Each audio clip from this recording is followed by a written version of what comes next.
What's up, golf noobs? Welcome back to the channel. In today's video, we're going to talk about 10 things that every golfer should know. 10 things.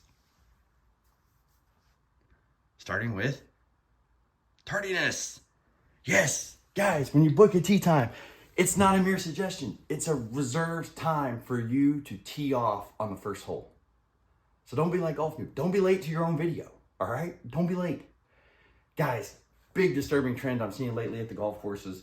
One of the things golf courses wish you knew is when you book a tee time, yeah, it's a reservation, but it's not a roundabout reservation. Oh, I'll be there, ish.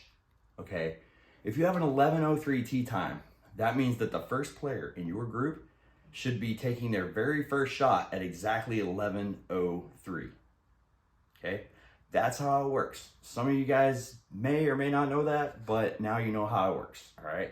So that's not what time you get to the golf course. It's not what time you check in at the pro shop. Your tee time is what time the first player in your group should be hitting their first shot of the day. So if you've got the 11:03, somebody better be hitting a driver at 11:03. All right. So guys, welcome back to Golf Noob. Been out on course, having some fun, working on getting the new swing down, dialing in after taking some lessons. If you haven't seen my lessons video, do golf lessons work? Go check out both of those. Pretty good, entertaining stuff. Sorry we didn't get more on-course filming done for you guys this week. Gonna do more of a little fireside chat for this week's video, and then next week we'll be back out on course with some very special guests. Fingers crossed. All right.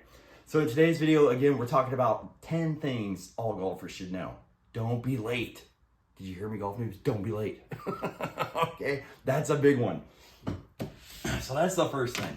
Don't show up late for your tee time. The second thing is, and this is another disturbing trend I've seen a lot of lately, how do I behave at the turn? Okay, so most golf courses, you tee off, you play 9 holes. At the end of the 9th hole, you're gonna come back to the clubhouse. Lots of guys go in, grab a hot dog, grab a sandwich. Some groups will stop and have lunch. And that's cool. Whatever your vibe is, go for it. But there's some things you need to know, okay? When you go to the turn, generally speaking, you've got 5 minutes. If you want to maintain your spot in line on the golf course, you've got 5 minutes. It gives you just enough time to use the restroom, grab a hot dog, jump back in the cart, head on to 10T, okay?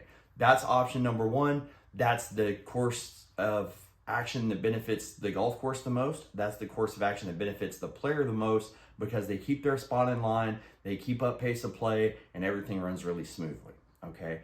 If you're in that other camp and you want to stop and have a nice meal, okay, you are going to lose your spot in line on the golf course, which means you're not going to be able to get back to 10T until there's a gap, all right? So don't be yelling and screaming at people. They've got the right of way. If you and your group stop for lunch and mimosas, okay, then the groups behind you take precedence, okay, continuing around the golf course. If after your mimosas and your lunch, you can get out there and get, there's a nice gap and then nobody's coming right for 10T, then you're all set to go, all right? But remember, if you spend more than 5 minutes at the turn, you forfeit your place in line on the golf course. And that's problematic for the golf course to maintain pace of play. That's problematic for the players who are taking that long break, because then it's hard to plug themselves back in. That can be awkward, can be stressful. So here's my advice. If you want to do that sort of thing, have a nice lunch in the clubhouse, do it before or after your round, okay? That's just a much better fit for the golf course. It's a much better fit for you guys. It's a much better fit for pace of play. If you want to stop and have a nice lunch, do it before or after your round, all right? Let's keep that pace of play going so everybody can have a good time and the golf courses can bring in that revenue that keeps their doors open, all right? Number three, all right, trace. Guys, slow play. Yeah, it's a big one. It is a very big one, especially for this guy, because we preach this around here. Yes, you're entitled to your time on the golf course. You paid your money just like everybody else. Go out and have a day, guys. But so did everybody else. Everybody else is going out trying to have a day too. Everybody else is going out, paid their hard-earned money to go play golf. Let's keep the pace of play up and keep it enjoyable for everybody, all right? When you come up to the ball, if it takes you anything more than, say, 45 to 50 seconds to address the ball, take your aim, take a practice swing, do your waggle, and hit the ball, you've probably gone too far. And guys, I encourage you to video your swing on the driving range. Get a little video of your swing. A couple things will happen. First off, you'll see some swing faults you might not know that are there, that you may not have otherwise have seen, because feel is not real. We all know that. Secondly, if you video your swing, you can time it. You can watch the video playback and see how long it took you to actually hit the shot. Check your pre-shot routines. Guys, a lot of you are doing just fine. A lot of you are in the sweet spot, okay? And some players are, I'm a very fast player. Anybody who's played with me will tell you that. And I get that everybody's not as fast as me, and that's cool. But some of you are just way, way too slow. So I've done a little research. I don't necessarily have rock hard facts, but some of the research I've seen playing with over 100 different players this year, or 100 different players in the last 2 years rather, and getting out to know the Golf Noob community and filming a lot of golf swings on the channel, that's pretty much the sweet spot, guys. You're looking for 45 seconds and nothing more than a minute. If it takes you 60 seconds to get up, address, practice swing, waggle, and then hit the ball, your routine is too long and you need to find a way to shorten it, okay? Because, guys, slow play is killing our game. We all live in a busy world. It's hard to carve out 6.5 hours to go play golf. Golf is also a game of rhythm. So if you have to wait 10 or 15 minutes every shot, you're not going to have any rhythm at all, and you're going to play like garbage, okay? So this is good for everybody, guys. Pick up the pace, video your swing, make sure your pre-shot routine is not taking too long, and if it is, don't get upset, don't get bent, just work on fixing it, okay? Remember, you're looking for that 30 to 45 second window, all right? Number 4, pitch marks. Guys, oh, so many pitch marks. Played yesterday at a beautiful golf course, had some really beautiful greens, and everybody did a great job of repairing ball marks for the most part, except on 18 green. Oh my God, guys, there must have been 350 pitch marks in that green. It was like putting on the moon.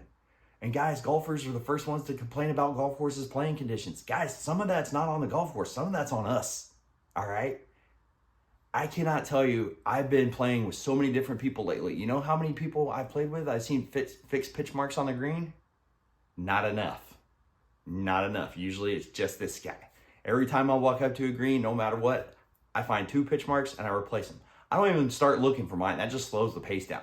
You're always going to be able to easily find 2 pitch marks. So I'm replacing mine and someone else's if I'm doing 2. So every single green, if I find my pitch mark, I replace it. Whether I find my pitch mark or doesn't really matter. Every green, I fix 2 pitch marks. You guys should do the same, all right? It makes the greens nicer for everybody. Also makes life easier on the golf course, superintendents and their staff. This is another big one I've seen a lot lately. Where to take the carts. Guys, if you're within 50 yards of the green, no carts. If you're on a par 3, no carts. Stay on the cart path, okay? Golf carts are for 4s and 5s, not around greens, and not on par 3s, okay? Big thing, guys. Now you know. You heard it here first. Number 7, cart girl or guy. So there's lots of golf courses that have beverage carts, and they have an attendant going by serving you snacks and drinks. Guys, be respectful. Be nice to these people, okay? These people are, this is a job. This is their job for them, okay? This is where they work, all right? So keep it casual, keep it fun, but guys, keep it respectful, okay? Don't be trying to get the cart girl's number and all that jazz. Just be nice, all right? Tip well, be respectful, not hard. Oh, guys, this is a big one, and I know this is going to catch some controversy and flack, but guys, no fivesomes. They call it 4-ball for a reason, guys. No fivesomes. If there's 5, 6, 8, 10 of you, 12 of your buddies, and y'all want to go play golf, cool.